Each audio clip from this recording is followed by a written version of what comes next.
Bueno, professor, hoje nós vamos conversar sobre uma coisa muito interessante, mais uma coisa interessante aí dos Guarani e das missões. Nós vamos conversar sobre a alimentação nos povoados jesuíticos Guarani. Geralmente ouvimos dizer que os indígenas recebiam uma porção diária de carne para sua alimentação. Certamente essa era a mistura, mas quais eram os outros alimentos que eles consumiam diariamente? Buenas, Argemiro. De fato era assim mesmo. Então eu te convido a dialogarmos com as informações trazidas sobre o assunto, principalmente por dois missionários jesuítas, o Padre Montoya, que atuou no início da criação das reduções, e o Padre Cardiel, que trabalhou no final da experiência missionária jesuítica na América. Há entre os relatos desses dois um período de mais de 100 anos, e por isso vamos entremeá-lo com informações trazidas por outros missionários que viveram nesse tempo entre os Guarani reduzidos. Os indígenas missioneiros tiveram acesso, dentro dos povoados jesuíticos, a carne bovina, de ovelha e de galinha, a pratos feitos à base de trigo, mas não abandonaram a sua alimentação tradicional. Tradicionalmente, a base de sua alimentação era e continua sendo nos povoados o milho e a mandioca, alimentos acompanhados de outros grãos e raízes, como as batatas, de legumes, de carne de caça, de peixes, de cobras e de pássaros, e também de frutas silvestres, como a banana da terra, o araticum, o guaimbé, planta com a qual também faziam cordas fortíssimas, a guavira e tantas outras frutas. Com esses produtos alimentares, os indígenas preparavam uma grande quantidade de pratos. Os jesuítas também acabaram tomando para si vários desses alimentos. Antônio, mas fiquei curioso. Como assim? Que pratos eram esses? Argemiro, os indígenas preferiam o milho ao trigo.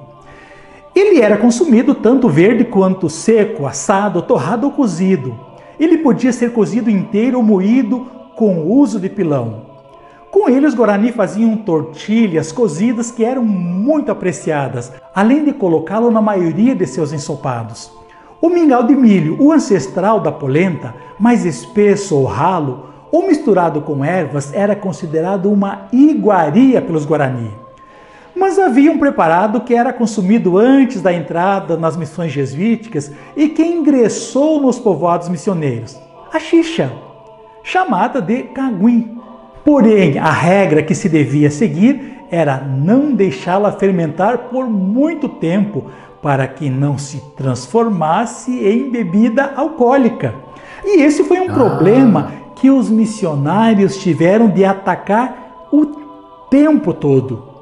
A rigor, o gosto dessa xixa lembra o do caldo doce da canjica. Ela era também um alimento muito rico em nutrientes, sendo ainda hoje consumida pelos povos Guarani e pelos curiosos como eu. Outro alimento que damos destaque é a mandioca. Como diziam os missionários, o pão dos Guarani. Eles a consumiam cozida, assada, no borralho, mas também ralada ou moída e seca ao sol, ou tostada no fogo, como farinha, fresca ou granulada, ou ainda curtida vários dias na água. Os missionários negativamente chamavam essa mandioca curtida de mandioca podre. Com ela preparavam também diversos pratos, como os famosos bolos de mandioca curtida, uma versão antiga dos bolos de mandioca pubada de hoje. Com a mandioca ralada ou moída, preparavam a chipa, uma espécie de rosca ainda hoje muito consumida no Paraguai e no Brasil. Ao lado da mandioca, inúmeros tipos de batatas, de abóboras e feijões eram utilizados na culinária guarani, com os quais se preparavam inúmeros pratos.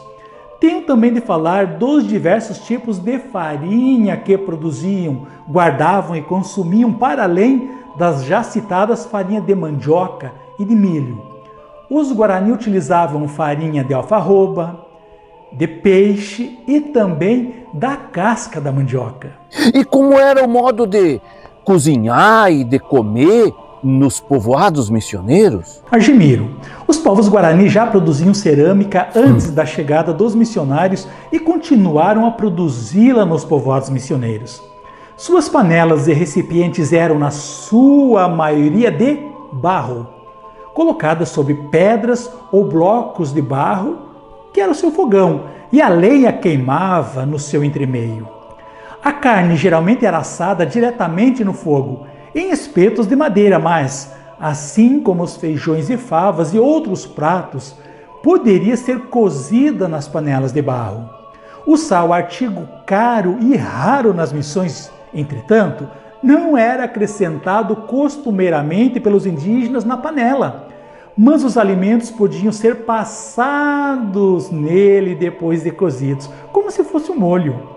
Os alimentos eram consumidos do prato principal, feito de madeira, e virá nhaimbe, de barro, nhaimbe e quatiapiré, ou de porongo, e arebireruçu, diretamente com a mão, revolvendo-os na farinha.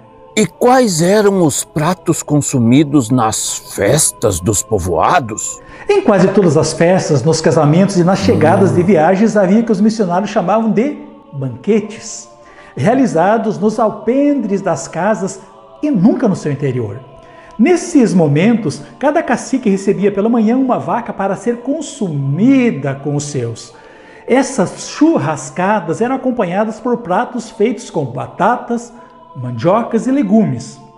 Alguns poucos indígenas que haviam sido padeiros na casa do padre faziam pães de trigo nesses dias.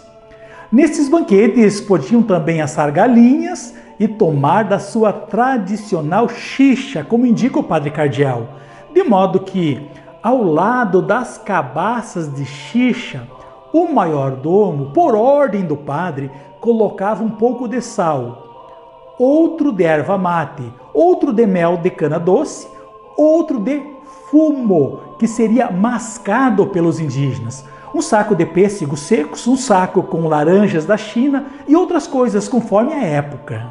E a alimentação dos padres era a mesma que a dos indígenas? Os padres partilhavam muito da dieta indígena, Argimiro. Eles comiam ovos, peixe, carne bovina, de ovelha, de caça, legumes, trigo, com o qual se faziam pães e biscoitos, mel, frutas trazidas do além-mar e também silvestres. Assim como os indígenas comiam mandioca. O vinho para a missa, que não fosse produzido nos povoados, era fornecido com o recurso anual que recebiam da coroa espanhola, através do procurador das missões que no século XVIII residia no povoado de Candelária. Espero que tenhas gostado do assunto tratado nesse episódio. Até o próximo Ago de EVT. Obrigado!